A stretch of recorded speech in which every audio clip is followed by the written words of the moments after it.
আজকের গল্পটি এমন এক জায়গার কথা বলে যেখানে একসময় শিশুদের হাসি আর আনন্দে মুখরিত ছিল চারপাশ, কিন্তু এখন সেখানে শুধু নীরবতা, আর ভেতরে লুকিয়ে আছে এক ভয়ঙ্কর অন্ধকার রহস্য। এটাই ফ্রেডি ফাজবিয়ারের গল্প। গল্পের শুরুটা হয় গভীর আতঙ্ক আর অস্বস্তির আবহে। আমরা ঢুকে পড়ি একটি পুরনো ধ্বংসপ্রাপ্ত ভবনের ভেতরে। চারপাশ অন্ধকার, আর এক নিরাপত্তারক্ষী প্রাণ বাঁচাতে দৌড়াচ্ছে। সে ভীষণ ভয়ে কাঁপছে, করিডোরের পর করিডোরে ছুটে চলেছে, যেন কোনো অদৃশ্য কিছুর হাত থেকে পালাতে চাইছে। আমরা তাকে দেখতে না পেলেও তার উপস্থিতি স্পষ্টভাবে অনুভূত হয়। সে একটি ভেন্ট দিয়ে পালানোর চেষ্টা করে, কিন্তু হঠাৎই এক অজানা শক্তি তাকে টেনে নিয়ে যায়। তাকে টেনে নেওয়া হয় একটি অন্ধকার ঘরে, এবং বেঁধে ফেলা হয় এক অদ্ভুত যান্ত্রিক চেয়ারে। সেই যন্ত্রের সঙ্গে লাগানো আছে একটি মুখোশ, যার ভেতরে ধারালো ঘূর্ণায়মান ব্লেড। সে চিৎকার করে, কাঁদে, মুক্ত হওয়ার চেষ্টা করে, কিন্তু যন্ত্রটি তার মুখ বন্ধ করে দেয়। তারপর হঠাৎ সব কিছু নিস্তব্ধ হয়ে যায়। এটা ছিল সামনে আসা ভয়াবহতার মাত্র একটি ঝলক। এবার আমরা ফিরে আসি বর্তমান সময়ে, যেখানে আমাদের মূল চরিত্র মাইকের সঙ্গে পরিচয় হয়। মাইক একজন ভেঙে পড়া মানুষ। তার জীবন ধীরে ধীরে তছনছ হয়ে যাচ্ছে। সে একটি মলে নিরাপত্তারক্ষীর কাজ করে, কিন্তু মানসিকভাবে সে ভীষণভাবে আঘাতপ্রাপ্ত। রাতে সে ঘুমাতে পারে না, সে ওষুধ খায় এবং স্বপ্ন নিয়ে লেখা বই পড়ে। মাইকের বিশ্বাস, যদি সে নিজের স্বপ্নকে নিয়ন্ত্রণ করতে পারে, তাহলে সে আবার তার অতীতে ফিরে যেতে পারবে এবং যা সে হারিয়েছে বা মিস করেছে তা খুঁজে পাবে। এরপর আমরা মলের একটি দৃশ্য দেখি। কাজ করার সময় সে এক বড় ভুল বোঝাবুঝির শিকার হয়।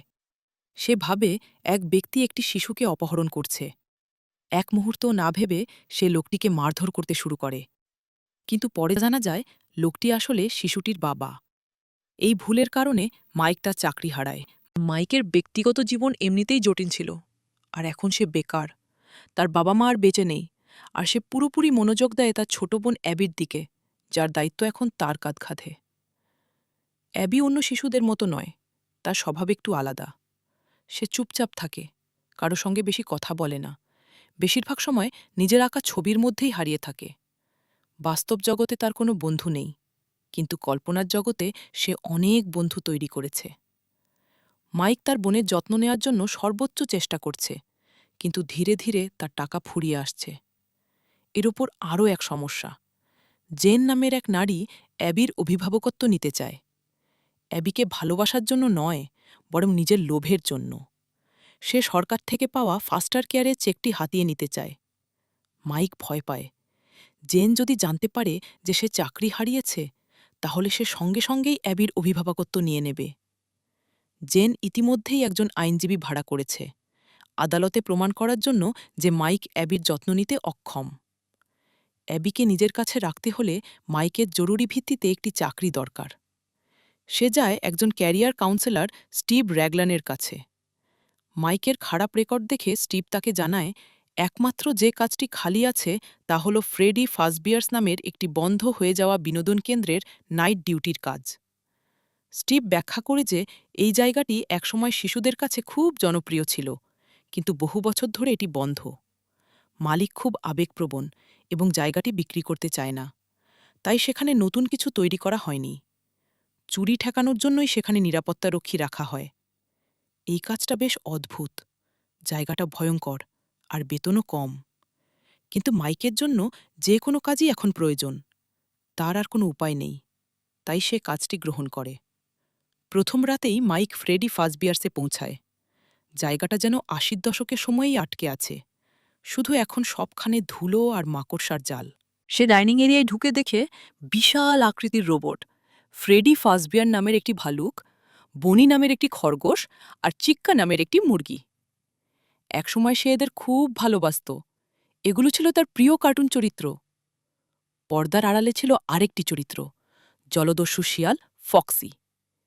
এইসব রোবট একসময় শিশুদের জন্য গান গাইত, কিন্তু এখন তারা বছরের পর বছর ধরে নিষ্ক্রিয় হয়ে পড়ে আছে।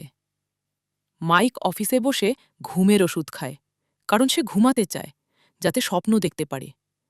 স্বপ্নের মাধ্যমে সে তার শৈশবের স্মৃতিতে ফিরে যাওয়ার চেষ্টা করে, যখন সে পরিবারের সঙ্গে ক্যাম্পিংয়ে গিয়েছিল।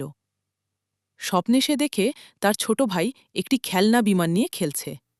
হঠাৎই এক লোক এসে তাকে ধরে নিয়ে যায় এবং গাড়িতে তুলে নিয়ে পালিয়ে যায়। এই দুঃস্বপ্নটি মাইকের জন্য ভীষণ যন্ত্রণার। সেই দুঃস্বপ্ন বারবার দেখে। মাইক গাড়ির পেছনে দৌড়াতে থাকে, চিৎকার করে, কিন্তু কখনোই গাড়িটির কাছে পৌঁছাতে পারে না। সে অপহরণকারীর মুখ দেখার চেষ্টা করে, কিন্তু প্রতিবারই ব্যর্থ হয়। তার ভয় এতটাই তীব্র হয়ে ওঠে যে সে ঘেমে নিয়ে বাস্তব জগতে জেগে ওঠে। এদিকে মাইক যখন শান্তভাবে নিজের কাজ করছে, তখন আমরা দেখি খালা জেন তার বিরুদ্ধে ষড়যন্ত্র করছে। সে অ্যাবির বেবিসিটার ম্যাক্স এবং ম্যাক্সের ভাইয়ের সঙ্গে হাত মেলায়। জেন তাদের টাকা দেয় যাতে তারা মাইকের কর্মস্থলে ঢুকে জায়গাটিকে ধ্বংস করে দেয়। জেনের পরিকল্পনা ছিল জায়গাটি যদি নষ্ট হয়ে যায় তাহলে মাইক চাকরি হারাবে আর আদালতে প্রমাণ করা যাবে যে সে দায়িত্বজ্ঞানহীন। পরের রাতে মাইক আবার তার কাজে ফিরে যায় এবং সেখানে এক পুলিশ অফিসারের সঙ্গে দেখা হয়। এই অফিসারটি বেশ অদ্ভুত প্রকৃতির। সে ভবনটি সম্পর্কে অনেক কিছু জানে। সেখানে দাঁড়িয়ে থাকা রোবটগুলোর দিকে তাকিয়ে সে ব্যাখ্যা করে যে ৮০ দশকে এখানে ৫টি শিশু নিখোঁজ হয়েছিল। পুলিশ বহু বছর ধরে খোঁজ করেছিল, কিন্তু কখনোই তাদের লাশ খুঁজে পায়নি। অফিসারটি জানায় এ কারণেই জায়গাটি আজও বন্ধ পড়ে আছে। সে মাইককে সতর্ক করে বলে যে এই জায়গাটি মানুষের মন নিয়ে খেলা করে, তাই তাকে সাবধান থাকতে হবে। মাইক তার কথা উপেক্ষা করে এবং অফিসার চলে যাওয়ার সঙ্গে সঙ্গেই ঘুমের ওষুধ খেয়ে নেয়। সে ঘুমিয়ে পড়ার সঙ্গে সঙ্গেই খালা জেনের ভাড়াটে ম্যাক্স আর তার ভাই ভবনের ভেতরে ঢুকে ভাঙচুর শুরু করে। তারা রান্নাঘরে জিনিসপত্র ছুঁড়ে ফেলছিল, এমন সময় হঠাৎ তারা এক অদ্ভুত শব্দ শুনতে পায়। মুহূর্তেই পরিবেশ বদলে যায়। আমরা দেখি মঞ্চের ওপর দাঁড়িয়ে থাকা সব রোবট নড়াচড়া শুরু করেছে। এই প্রথম আমরা বুঝতে পারি তারা শুধু যন্ত্র নয়, তাদের ভেতরে আরও কিছু আছে। এক এক করে যারা এই জায়গাটি ধ্বংস করতে এসেছিল সবাই মারা যায়। রান্নাঘরে চিক্কা একজনকে হত্যা করে আর বনি আরেকজনকে স্টোররুমে আটকে ফেলে। করিডোরে হঠাৎ ফক্সির আবির্ভাব হয় এবং সে আক্রমণ চালায়। সব রোবট যেন জীবন্ত হয়ে ওঠে এবং লড়াই শুরু করে। এমনকি চিক্কার হাতে থাকা ছোট কাপকেকটিও প্রাণ পায় এবং লড়াইয়ে অংশ নেয়। শেষ পর্যন্ত সবাই নিশ্চিহ্ন হয়ে যায়। সবশেষে বাইরে অপেক্ষা করা ম্যাক্স ভেতরে ঢোকে অন্যদের খোঁজ নিতে। ঠিক তখনই একটি ছায়া তাকে অনুসরণ করতে থাকে। ম্যাক্স ভাবে ছায়াটি কোনো মানুষ, তাই সে সেটিকে অনুসরণ করে রোবটগুলোর কাছে পৌঁছে যায়। তার পরিণতিও সবার মতোই হয়। অভাগা মাইক তখন গভীর ঘুমে ছিল। কি ঘটেছে সে কিছুই জানত না। সে যখন জেগে ওঠে তখন জায়গাটি ঠিক আগের মতোই ছিল। ভাঙা টেবিলগুলো উধাও, আর যারা মারা গিয়েছিল তাদের কোনো চিহ্ন নেই। সেখানে কি ভয়াবহ রক্তপাত হয়েছে সে সম্পর্কে মাইকের কোনো ধারণাই ছিল না। সে তার ডিউটি শেষ করে বাড়ি ফিরে যায়। পরের রাতে কাজে যাওয়ার ঠিক আগে মাইক খেয়াল করে যে তার বোনের বেবিসিটার ম্যাক্স, যাকে আগের রাতে হত্যা করা হয়েছিল, সে এখনও তার বাড়িতে আসেনি। সে ম্যাক্সকে ফোন করে, কিন্তু কোনো উত্তর পায় না। বাধ্য হয়ে মাইক অ্যাবিকে সঙ্গে নিয়েই কাজে যেতে বাধ্য হয়, আর সেখান থেকেই গল্পের মোড় পুরোপুরি বদলে যায়। সেখানে পৌঁছে অ্যাবি ভয় পায় না। সে সোজা মঞ্চের দিকে এগিয়ে যায়। তাকে থামাতে মাইকও পেছন পেছন যায়, কিন্তু বিস্ময়ের সঙ্গে সে দেখে বিশাল রোবটগুলো অ্যাবির ওপর আক্রমণ করছে না, বরং তার সঙ্গে খেলছে। গতকাল এই রোবটগুলি এত রক্তপাত ঘটিয়েছিল, কিন্তু তারা অ্যাবিকে হত্যা করেনি, বরং তারা টেবিল আর চেয়ার দিয়ে একটি ছোট দুর্গ বানায়। অ্যাবি তাদের সঙ্গে নাচে আর তারা হাততালি দেয়। মাইক একদিকে বিভ্রান্ত, অন্যদিকে ভীত। ঠিক সেই সময় একই পুলিশ অফিসার ভেনেসা সেখানে আসে। রোবটগুলোকে অ্যাবির সঙ্গে খেলতে দেখে সে মোটেও অবাক হয় না। মাইক কারণ জানতে চাইলে ভেনেসা বলে, আমি যে ৫টি শিশুর কথা বলেছিলাম তারা আসলে মারা গেছে। এখন তাদের আত্মা এই রোবটগুলোর ভেতর আছে, আর তারাই অ্যাবির সঙ্গে খেলছে। মাইক তখন এক অদ্ভুত অনুভূতির শিকার হয়। সে বুঝতে পারে সে যে শিশুদের স্বপ্নে দেখে তারাই এরা। তার ভাই গ্যারেট যখন অপহৃত হয়েছিল তখন যে শিশুরা সেখানে উপস্থিত ছিল তারাও এরা। মাইক বুঝতে পারে সে যদি এদের সঙ্গে কথা বলতে পারে তাহলে হয়তো তারা তার ভাই গ্যারেটকে অপহরণকারী লোকটি সম্পর্কে কিছু জানাতে পারবে। মাইক যখন নিজের পরিকল্পনা সাজাচ্ছিল তখন রোবটরাও তাদের পরিকল্পনা তৈরি করছিল। রোবটগুলোর উদ্দেশ্য মোটেও শুভ ছিল না। তারা অ্যাবির সঙ্গে বন্ধুত্ব করেছিল ঠিকই, কিন্তু এখন তারা চায় অ্যাবি চিরদিন তাদের সঙ্গেই থাকুক, যেমন তারা নিজেরা আছে। তারা অ্যাবিকে হত্যা করতে চায়, যাতে সেও তাদের মতোই একটি রোবটে পরিণত হয়। অন্যদিকে আমরা দেখি মাইককে। সে ইচ্ছে করেই অনেক বেশি ঘুমের ওষুধ খায়, যাতে সে গভীর তন্ময়তায় গিয়ে সেই শিশুদের সঙ্গে কথা বলতে পারে। অবশেষে তার পরিকল্পনা সফল হয়। স্বপ্নের ভেতরে মাইক ৫টি শিশুর সঙ্গে দেখা করে এবং তাদের কাছে সাহায্য চায়। সে অনুরোধ করে, দয়া করে আমাকে আমার ভাই গ্যারেটকে দেখতে দাও। শিশুদের আত্মারা এতে রাজি হয়, কিন্তু তারা একটি শর্ত দেয়। তারা বলে, তুমি এই স্বপ্নের জগতে চিরকাল তোমার ভাইয়ের সঙ্গে থাকতে পারবে, ঠিক যেমন তুমি তাকে মনে রেখেছ, কিন্তু এর বদলে আমরা অ্যাবিকে চাই। শোকে ও যন্ত্রণায় বিভ্রান্ত মাইক সেই মুহূর্তে ভুলে যায় যে অ্যাবি তার নিজের বোন।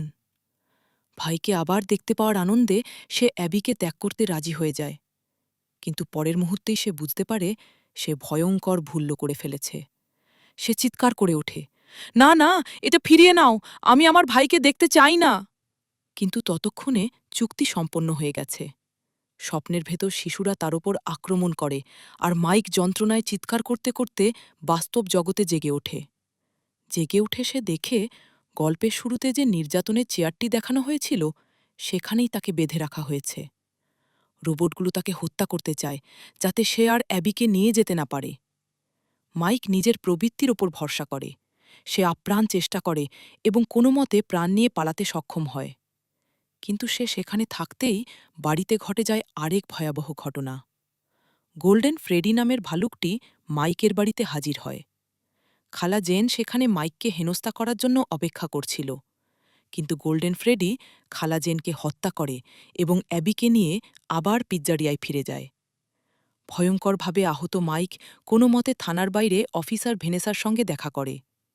সে সত্য জানতে জোর দাবি করে, আমি এখনই সব সত্য জানতে চাই। সেখানেই ভেনেসা শেষ পর্যন্ত সবকিছু খুলে বলে। সে জানায় তার ভাই এবং মাইকের ভাইকে অপহরণকারী ব্যক্তি আসলে তার নিজের বাবা। ভেনেসা বলে, আমার বাবা ছিল এক নিষ্ঠুর মানুষ। সে হলুদ খরগোশে পোশাক পরে এখানে শিশুদের আনন্দ দিত, তারপর সুযোগ বুঝে তাদের ফাঁদে ফেলত। সে ছিল এক মানসিকভাবে বিকৃত খুনি। সে ৫টি শিশুকে হত্যা করেছিল যাদের কোনো খোঁজ কখনো পাওয়া যায়নি, কারণ সে তাদের লাশ রোবটগুলোর ভেতরে লুকিয়ে রেখেছিল, তাই পুলিশ কখনো তাদের খুঁজে পায়নি। আরও ভয়ঙ্কর বিষয় হল, তার বাবা এখন সেই শিশুদের আত্মাকে নিয়ন্ত্রণ করছে এবং তাদের দিয়ে নিজের কাজ করাচ্ছে। ভেনেসা মাইককে সতর্ক করে বলে, তুমি সেখানে ফিরে যেও না, না হলে আমার বাবা তোমাকে মেরে ফেলবে। জায়গাটা খুবই বিপজ্জনক। কিন্তু মাইক বলে সে তার ছোট বোনকে সেখানে মরতে দিতে পারে না। সে ভেনেসার কাছ থেকে কিছু সরঞ্জাম নেয় এবং আবার সেই ভয়ঙ্কর জায়গার দিকে রওনা হয়। ভেনেসা, যে সব সময় তার বাবাকে ভয় পেত, সাহস সঞ্চয় করে মাইককে সাহায্য করতে তার পিছু নেয়। পিজারিয়ার ভেতরে ঢুকে মাইক দেখে পরিস্থিতি ভয়াবহ। রোবটগুলো অ্যাবিকে ধরে ফেলেছে এবং তাকে একটি যান্ত্রিক স্যুটের ভেতরে ঢোকানোর চেষ্টা করছে। যদি সেই স্যুটটি বন্ধ হয়ে যায় তাহলে অ্যাবি পিষে যাবে। মাইক ঢুকে টেজার দিয়ে রোবটটিকে অচল করে দেয়, অন্তত কিছু সময়ের জন্য। সে দ্রুত অ্যাবিকে টেনে বের করে আনে এবং পালানোর চেষ্টা করে, কিন্তু রোবটগুলো তাদের চারদিক থেকে ঘিরে ফেলে। আর ঠিক তখনই আরেকটি নতুন বিপদ এসে হাজির হয়। ইয়েলো র্যাবিটের আগমন ঘটে। এটাই সেই হলুদ খরগোশ যাকে আকায় দেখা গিয়েছিল। সে অসম্ভব শক্তিশালী এবং সহজেই মাইককে ছুঁড়ে ফেলে দেয়। সে যখন নিজের মুখোশ খুলে ফেলে, মাইক হতবাক হয়ে যায়। সে আর কেউ নয়, স্টিভ নিজেই, সেই ক্যারিয়ার কাউন্সেলর যে মাইককে এই চাকরির প্রস্তাব দিয়েছিল। স্টিভ মাইকের কাছে স্বীকার করে যে সে শুধু মাইকের ভাইকেই নয়, এখানে মারা যাওয়া ৫টি শিশুকেও হত্যা করেছে। সে বলে আজ সে মাইকের সঙ্গেও ঠিক সেটাই করবে যা সে মাইকের ভাইয়ের সঙ্গে করেছিল। এরপর শুরু হয় ভয়ঙ্কর লড়াই। সে মাইককে মারতে চায়, আর মাইক নিজেকে বাঁচানোর চেষ্টা করে, কিন্তু লোকটি তার চেয়ে অনেক বেশি শক্তিশালী। ঠিক যখন সে শেষ আঘাতটি করতে যাচ্ছিল, তখন ভেনেসা বন্দুক হাতে এসে হাজির হয়। লোকটি ছিল ভেনেসার বাবা। সে বন্দুক তাক করে, কিন্তু তার বাবা স্টিভ হেসে বলে, তুমি কখনোই আমাকে গুলি করতে পারবে না। তোমার সেই সাহস নেই। তুমি সবসময় ভীতু ছিলে। কিন্তু ভেনেসা পিছু হটে না। ক্ষোভে উন্মত্ত হয়ে লোকটি নিজের মেয়েকেই ছুরিকাঘাত করে। মাইক আর ভেনেসা দুজনেই আহত হয়ে ফাঁদে পড়ে যায়। রোবটগুলো বিভ্রান্ত হয়ে সবকিছু দেখে। তারা এখনও বিশ্বাস করে স্টিভ নামের এই মানুষটি, যে আসলে ভেনেসার বাবা, তাদের বন্ধু। কিন্তু এসব দেখে অ্যাবি বুঝতে পারে তাকে কী করতে হবে। সে নিজের ক্রেয়ন তুলে নেয় এবং একটি নতুন ছবি আঁকে, যেখানে দেখা যায় হলুদ খরগোশটি শিশুদের আঘাত করছে। সে ছবিটি রোবটগুলোর দিকে এগিয়ে দেয়। রোবটগুলো ছবিটি দেখা মাত্রই তাদের চোখ লাল হয়ে ওঠে রাগে। তারা সবকিছু মনে করতে শুরু করে। তারা মনে করে ফেলে যে এই ইয়েলো র্যাবিট তাদের বন্ধু নয়, বরং সেই দুষ্ট মানুষ যে তাদের প্রাণ কেড়ে নিয়েছিল। অবশেষে রোবটগুলো তার নিয়ন্ত্রণ থেকে মুক্ত হয়ে তাকে ঘিরে ধরে। স্টিভ বুঝতে পারে এবার পরিস্থিতি উল্টে গেছে। সে তাদের থামানোর চেষ্টা করে, কিন্তু সে একা। ঠিক তখনই চিক্কা একটি ছোট কাপকেক ছুঁড়ে মারে, যা লোকটির স্যুটে কামড় বসায়। স্যুটটি একটি পুরনো স্প্রিং লক যন্ত্রের ওপর নির্ভরশীল ছিল। সেটি খুলতেই লোহার ক্ল্যাম্পগুলো বিকট শব্দে বন্ধ হয়ে যায়, আর লোকটির দেহ ধীরে ধীরে স্যুটের ভেতরে আটকে যেতে থাকে। স্যুটটি তাকে চেপে ধরতে শুরু করে। ঠিক যেমনভাবে সে একসময় শিশুদের পিষে মেরেছিল, তেমনি সে এবার যন্ত্রণায় চিৎকার করতে থাকে এবং শেষবারের মতো বলে ওঠে, আমি সব সময় ফিরে আসি, আমি সব সময় ফিরে আসি। রোবটগুলো তাকে টেনে অন্ধকারের ভেতরে নিয়ে যায়, যেখানে সে প্রচণ্ড যন্ত্রণায় মারা যায়। পুরো ভবন কেঁপে উঠতে শুরু করে, যেন সবকিছু শেষ মুহূর্ত এসে গেছে। মাইক দ্রুত আহত ভেনেসাকে ধরে সামলে নেয় এবং অ্যাবির হাত ধরে তিনজনই সেখান থেকে পালিয়ে যায়। কিছু সময় পরে দেখা যায় ভেনেসা হাসপাতালে শুয়ে আছে। সে কোমায়, কিন্তু জীবিত। মাইক ও অ্যাবি তাকে দেখতে আসে। এখন মাইক আর অ্যাবির মাঝের দূরত্ব আর নেই। অ্যাবি সবসময় মনে করত মাইক তাকে গুরুত্ব দেয় না, কিন্তু সেই ঘটনার পর সে বুঝে যায় মাইকই একমাত্র মানুষ যে তাকে সবচেয়ে বেশি ভালোবাসে। মাইকও তার অতীতের মোহ ছেড়ে দেয়। তার ভাইয়ের খুনি মারা গেছে, তাই সেও এগিয়ে যেতে পেরেছে। সে সিদ্ধান্ত নেয় সে শুধু তার বোনের সুখের জন্যই বাঁচবে। এভাবেই দুজনকে একসঙ্গে দেখিয়ে সিনেমার সমাপ্তি ঘটে। গল্পের দ্বিতীয় অংশ শুরু হয় একেবারে ভিন্ন, প্রাণবন্ত পরিবেশে। ফ্রেডিস নামে একটি জায়গায় শিশুদের একটি উৎসব চলছে। হাসি, গান, আলো সব কিছুই নিখুঁত মনে হয়। কিন্তু শার্লোট নামের একটি ছোট মেয়ে আছে। শার্লোট আনন্দ উপভোগ করছে না। তার দৃষ্টি অন্যদিকে আটকে থাকে। সে অদ্ভুত কিছু অনুভব করে। এরপর তার বন্ধু ভেনেসা তাকে খেলতে ডাকতে আসে, কিন্তু শার্লোটের নজর পড়ে একটি অন্ধকার কোণার দিকে। সেখানে সে দেখে ফ্রেডি, এখন এক বিশাল রোবট, চুপি চুপি একটি ছোট শিশুকে তুলে নিয়ে যাচ্ছে। শার্লোট আতঙ্কিত হয়ে পড়ে এবং সবাইকে জানাতে দৌড়ায়, কিন্তু কেউ তার কথা বিশ্বাস করে না। বড়রা বলে সেসব কল্পনা করছে। শিশুটি সত্য বললেও কেউই তাকে বিশ্বাস করে না। তবুও শার্লোট হাল ছাড়ে না। সে একাই অন্ধকার জায়গাটিতে ঢুকে শিশুটিকে বাঁচাতে যায়। সে শিশুটিকে বাঁচাতে সক্ষম হয়, কিন্তু ফিরে তাকাতেই ফ্রেডি তার উপর আক্রমণ করে, আর শার্লোট সেখানেই মারা যায়। খবরটি ছড়িয়ে পড়ে, কিন্তু সবাই এটাকে দুর্ঘটনা বলে উড়িয়ে দেয়। কিন্তু আমরা জানি এটা কোনো দুর্ঘটনা ছিল না। এরপর গল্প আবার বদলে যায়, আর আমরা দেখি মাইক ও তার ছোট বোন অ্যাবিকে। মাইক আর ভেনেসা এখন ভালো বন্ধু। তারা খুব ঘনিষ্ঠ। কিন্তু ভেনেসার জীবন আর স্বাভাবিক নেই। প্রতি রাতে সে দুঃস্বপ্ন দেখে, যেখানে ফ্রেডি তাকে ভয় দেখায়। এদিকে অ্যাবি স্কুলে যায়।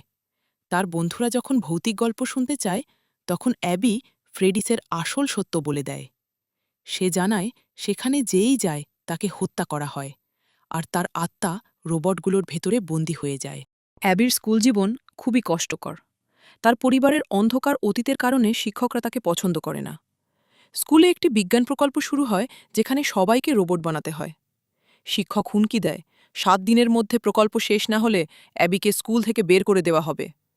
অভাগা মাইক অ্যাবিকে সাহায্য করার চেষ্টা করে, কিন্তু সে নিজেও ভীষণ চিন্তিত। একদিন মাইক আর ভেনেসা একসঙ্গে বাইরে যায়। সেখানে তারা নিজেদের সমস্যাগুলো নিয়ে কথা বলে। দুজনেই জানে পুরনো ভয়গুলোর মুখোমুখি না হলে তারা সামনে এগোতে পারবে না। মাইক বাড়ি ফিরে জানতে পারে অ্যাবি গোপনে ফ্রেডিসে গেছে তার প্রকল্প শেষ করার জন্য। সে ভেবেছিল সেখান থেকে একটি রোবট নিয়ে সে কাজটি শেষ করবে। অ্যাবি ফ্রেডিসে গেছে জানতে পেরে মাইক আতঙ্কে ছুটে যায়। সেখানে সে একটি পোস্টার দেখতে পায়, যেখানে লেখা, ফ্রেডি একজন খুনি। মাইক অ্যাবিকে নিয়ে বাড়ি ফিরে আসে, কিন্তু সে বুঝতে পারে ভেতরে ভেতরে ভয়ঙ্কর কিছু ভুল হচ্ছে। এরপর গল্প যায় একদল কিশোর কিশোরীর দিকে, যারা সামাজিক যোগাযোগ মাধ্যমে বিখ্যাত হওয়ার জন্য ফ্রেডিসে ঢোকে। তারা ভাবে তাদের ভিডিও ভাইরাল হবে, কিন্তু তারা জানত না তারা নিজেরাই মৃত্যুকে আমন্ত্রণ জানাচ্ছে। সেখানে লিসা নামের এক মেয়ে একটি খুব পুরনো মিউজিক বক্স খুঁজে পায়। সে সেটিতে চাবি ঘোরাতেই একটি বড় বাক্স কাঁপতে শুরু করে, আর সেখান থেকে বেরিয়ে আসে একটি পাপেট, একটি খেলনা, যা দেখতে নিরীহ হলেও ভীষণ ভয়ঙ্কর। পাপেটটি লিসার উপর আক্রমণ করে, আর মুহূর্তের মধ্যেই চারদিকে রক্ত ছড়িয়ে পড়ে। আরেকটি ছেলে পানিতে পড়ে যায়, যেখানে ছোট ছোট পুতুলেরা তাকে হত্যা করে। এই সব ঘটনার পেছনে ছিল মাইকেল নামের এক ছেলে, যে চাইত এই রোবটগুলো আবার জীবিত হয়ে উঠুক, আর সে কারণেই তার আত্মার প্রয়োজন ছিল। সে নিজের বন্ধুদেরই ফাঁদে ফেলে মৃত্যুর দিকে ঠেলে দেয়। এখানে যারা এসেছিল তারা সবাই ছিল তার বন্ধু। এদিকে ভেনেসার অবস্থার অবনতি হতে থাকে। সে বিভ্রমে ভুগতে শুরু করে। সে তার বাবার কণ্ঠস্বর শুনতে পায়, কিন্তু এবার ভেনেসা ভয় পাওয়ার সিদ্ধান্ত নেয় না। সে নিজের স্বপ্নের ভেতর বাবার মুখোমুখি হয় এবং তাকে গুলি করে। স্বপ্নের ভেতর তাকে হত্যা করার মাধ্যমে সে বাস্তব জগতের ভয় থেকেও মুক্তি পায়। এদিকে অ্যাবি একটি কথা বলা ফ্রেডি মাস্ক খুঁজে পায়। এই মাস্কটি অ্যাবিকে প্রলুব্ধ করে, আর অ্যাবি বিশ্বাস করতে শুরু করে যে একসময় যারা তার শত্রু ছিল সেই রোবটগুলোই এখন তার বন্ধু। সে এমনকি নিজের প্রকল্পের জন্য ওই রোবটগুলোকে স্কুল উৎসবে নিয়ে যায়, কিন্তু অ্যাবির শিক্ষক তার প্রকল্পটি ভেঙে দেয়। এতে অ্যাবি ভেঙে পড়ে এবং কাঁদতে কাঁদতে ফ্রেডির কাছে যায়। রোবট ফ্রেডি তাকে বলে সে তার প্রকল্প ঠিক করে দেবে, শুধু একটি কোড ইনস্টল করতে হবে। নির্দোষ অ্যাবি সেই কোডটি ঢুকিয়ে দেয়, কিন্তু সেই কোডটাই ছিল রোবটগুলোকে মুক্ত করার উপায়। অ্যাবি কোড ঢোকানোর সঙ্গে সঙ্গেই সব খুনে রোবট মুক্ত হয়ে যায়। এদিকে মাইক শার্লটের বাবার সঙ্গে দেখা করে। তিনি মাইককে সেই একই মিউজিক বক্সটি দেন এবং অদ্ভুত এক কথা বলেন। এই মিউজিক বক্সটি রোবটগুলোকে শান্ত করতে পারে। এটা শুনে মাইক সঙ্গে সঙ্গেই বুঝে যায় অ্যাবি ভুল করে ফেলেছে এবং অজান্তেই রোবটগুলোকে মুক্ত করে দিয়েছে। এর মধ্যেই ফ্রেডি স্কুলে হাজির হয়। অ্যাবির বন্ধু সেজে সে প্রতিশোধ নিতে আসে। অ্যাবির রোবট ভেঙে দেওয়া সেই রাগী শিক্ষককে সে হত্যা করে। এই রক্তপাত স্কুলে বিশৃঙ্খলা সৃষ্টি করে। শিক্ষকের মৃত্যুর খবর ছড়িয়ে পড়ে এবং তা মাইক ও ভেনেসার কানে পৌঁছে। তারা দ্রুত স্কুলে আসে। ভেনেসা রোবটগুলোকে দেখে বুঝতে পারে যে আত্মাগুলো আবার যন্ত্রের ভেতরে ফিরে এসেছে, কিংবা বলা যায় তারা চলে গিয়েছিল আর এখন আবার ফিরে এসেছে। সে সেখানে থাকা সবাইকে দৌড়ে পালাতে বলে। সবাই আতঙ্কিত হয়ে পড়ে। ঠিক সেই মুহূর্তে আসল খলনায়ক মাইকেল সামনে আসে। মাইকেল উপস্থিত হতেই সে রোবটগুলোকে মাইককে হত্যা করার নির্দেশ দেয়। তখন আমরা ভয়ঙ্কর এক সত্য জানতে পারি। এই রোবটগুলোর ভেতরে পুরনো শিশুদের আত্মা ছিল না, বরং ছিল মাইকেলের বন্ধুদের আত্মা। এই আত্মাগুলোকে নিয়ন্ত্রণ করছিল স্বয়ং মাইকেল, আর সেই কারণেই সে মাইকের মৃত্যুর আদেশ দেয়। মাইক বুঝে যায় রোবটগুলো তাকে রেহাই দেবে না, তাই সে শার্লটের বাবার দেওয়া মিউজিক বক্সটি বাজাতে শুরু করে। সুর শোনা মাত্রই রোবটগুলো দুর্বল হয়ে পড়ে। ঠিক তখনই কিছু ভালো রোবট সেখানে এসে হাজির হয়। এই রোবটগুলোর ভেতরেও মানুষের আত্মা ছিল, কিন্তু তারা ছিল ভালো আত্মা, যারা অশুভ শক্তিকে চিনতে পেরেছিল। তারা মাইককে সাহায্য করতে আসে, তাই তারা মাইকেলের ওপর আক্রমণ চালায়। শেষ পর্যন্ত রোবটগুলো মাইকেলের ওপর ঝাঁপিয়ে পড়ে এবং তাকে হত্যা করে। মাইক শেষ পর্যন্ত যুদ্ধে জয়ী হয়, কিন্তু এখানেই গল্প শেষ হয় না। ক্রেডিটের পরের দৃশ্যে শার্লট নামের এক মেয়ের আত্মা মাইককে এক ভয়ঙ্কর সতর্কবার্তা দেয়। সে বলে যা ঘটেছে তা কেবল শুরু। ভেনেসা যতদিন এই রোবটগুলোর সঙ্গে যোগাযোগ রাখবে ততদিন বিপদ থেকেই যাবে। আমরা তোমাকে তাড়া করতেই থাকব, সে বলে। এ কথা শুনে মাইক আতঙ্কিত হয়ে পড়ে। কিন্তু ঠিক তখনই যে রোবটটির ভেতরে শার্লোটের আত্মা ছিল সে ভেনেসার ওপর নিয়ন্ত্রণ নিতে শুরু করে। এরপর সে কী করবে? এই রহস্য নিয়েই সিনেমার সমাপ্তি ঘটে।